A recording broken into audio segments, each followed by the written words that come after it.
when I should stop doing this.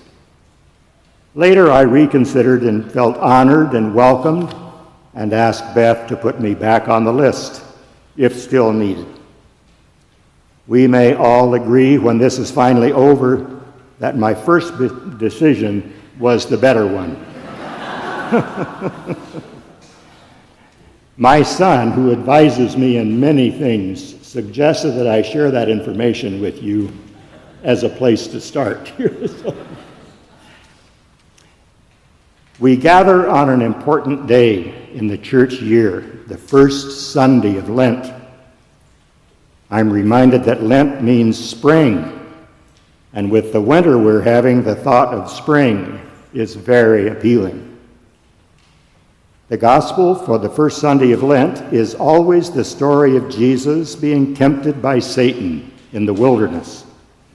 It is, to be sure, a colorful and dramatic reading. Jesus is coming from the ecstatic experience of his baptism, where he experienced the heavens open and heard a voice telling him that he is God's Son, the beloved, in whom God is well pleased. It is the ultimate validation and affirmation of worth and dignity and purpose. Jesus Christ, superstar, comes to mind. The scene moves quickly to the desert wilderness where Jesus was tempted by Satan as he was exposed to the dangers and desolation of that barren place. The text says he fasted 40 days and nights, and afterward he was famished.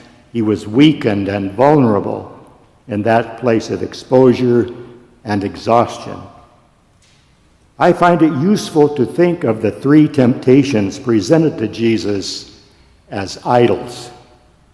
Satan seems to say, take this food, take this experience of power over other people, this liberty from boundaries and constraints, and you will escape the dissatisfaction of the human condition. The fine print would say, you can have all of these, but realize you will soon be unable to live without them. I am recalling Episcopal theologian Marcus Borg's teaching that the most common idols in modern American culture are attractiveness, achievement, and affluence. Again, all things quite acceptable in themselves, but when they become what undergirds our very identity and intrinsic worth, so that without them we are nothing, they can rob us of our God-given freedom and dignity. Jesus rejected Satan's fix for his vulnerability and turned anew to God, who had spoken to him as he came up out of the water of baptism. God will be with him and will be sufficient for his need. God was not preparing the path for Jesus, but preparing Jesus for the path. Then Satan departed from him for the time being, waiting for an opportune time. Luke's gospel continues, when Jesus came in from the wilderness, he went to the synagogue, as was his custom, and took the book and opened to the page in Isaiah that says, "The Spirit of the Lord is upon me. He has chosen me to preach good news to the poor, sent me to announce pardon to prisoners and recovery of sight to the blind, to set the burdened and battered free, to announce this is God's year to act." Today, he said, this passage is being fulfilled in your hearing. It is, in a sense, Jesus' "I have a dream" speech. The crowds were mesmerized by what he said, asking where did he get this wisdom. But after this rush of enthusiasm, the implications and challenge of the message seem to have sunk in. and it brought a sharp rebuke and challenge to those who heard it. And they tried to capture Jesus and throw him off a cliff. The call to embrace solidarity with the poor was not what they wanted to hear. Jesus' experience was like a roller coaster ride, from ecstasy to desolation, then to further acclaim, and then an attempt to silence him for good. As I was reflecting on these texts, I found in my email the Episcopal News Service Bulletin with a letter from Presiding Bishop Michael Curry. The letter is an appeal to the Church as we begin Lent. Bishop Curry himself has been on what seems to me like a roller coaster ride. You probably remember that last year in May, Bishop Curry preached the sermon at the wedding of Prince Harry and Meghan Markle. It was pretty spectacular, and Bishop Curry became a virtual rock star. He was on numerous news shows. His sermon was reviewed in papers around the world, and he was the subject of a parody on Saturday Night Live, which he seems to have enjoyed greatly. Bishop Curry, in eloquent terms, proclaimed that the love being celebrated by Prince Harry and Meghan was a sign and call to seek the unity and solidarity that God is creating among all people. The bishop spoke with elegance and poetry about the power of love to heal and make new whenever it is engaged. Perhaps it was Bishop Curry's "I Have a Dream" speech.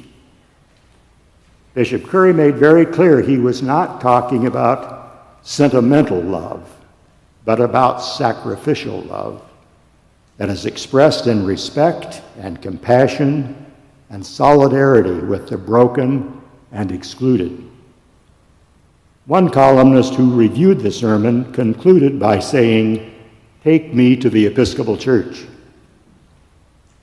When Bishop Curry returned to the United States, he made the rounds of news interviews and talk shows and was treated as a superstar and a celebrity.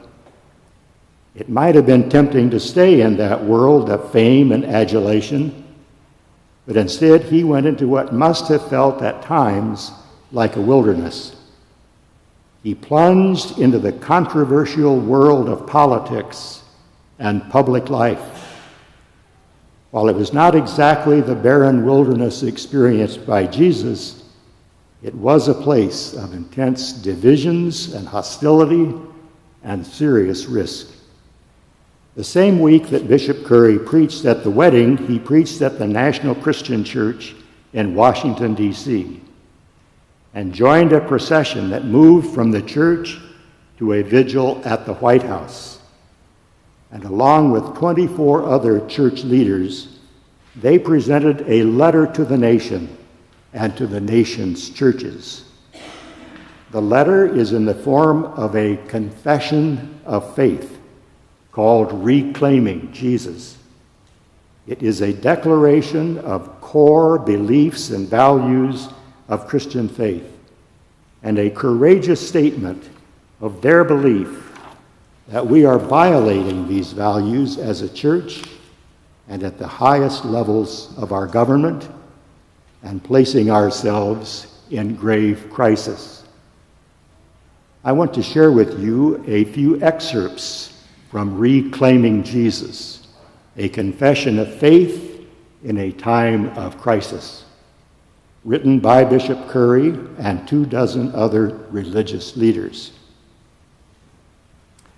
We believe each human being is made in God's image and likeness with divinely decreed dignity, worth, and God-given equality. Therefore, we reject the resurgence of white nationalism and racism in our nation on many fronts, including the highest levels of political leadership.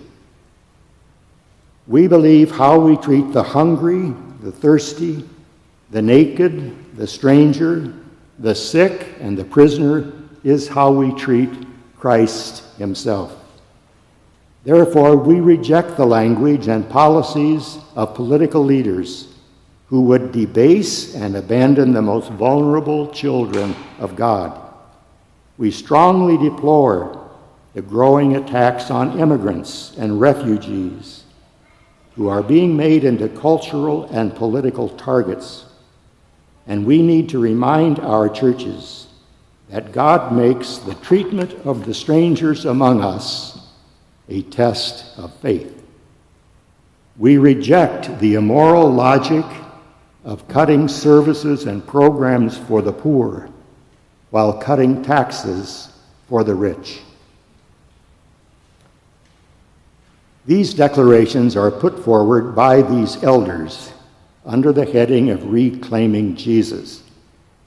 They insist that the churches and the nation have so departed from these fundamentals of Christian faith and American values that we are at a time of profound crisis, and they call us to engage with them and each other and with people among whom we live, to call our leaders and our people to reclaim the values of Jesus, calling us to lives of faith in him and compassion, especially for the least and the lost.